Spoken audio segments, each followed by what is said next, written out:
ज्या काळात मुलींना शिक्षण नाकारलं जात होतं, बाईने शिकून करायचंय काय? स्त्रियांना घरात कोंडा, कांदा वाढा आणि पुष्टिकारा म्हणावं. त्या काळात एक स्त्री शिक्षणाचा दिवा घेऊन उभी राहिली. दगड, अपमान, विरोध सहन करूनही तिने ज्ञानाचा मार्ग सोडला नाही.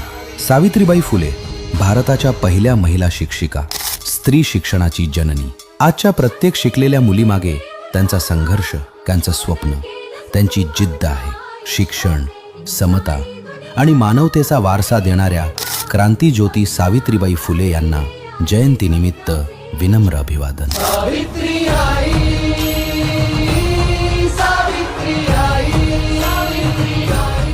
ज्या काळात मुलींना शिक्षण नाकारलं जात होतं, बाईने शिकून करायचंय काय? स्त्रियांना घरात कोंडा, कांदा वाढा आणि पुष्टिकारा म्हणावं. त्या काळात एक स्त्री शिक्षणाचा दिवा घेऊन उभी राहिली. दगड, अपमान, विरोध सहन करूनही तिने ज्ञानाचा मार्ग सोडला नाही.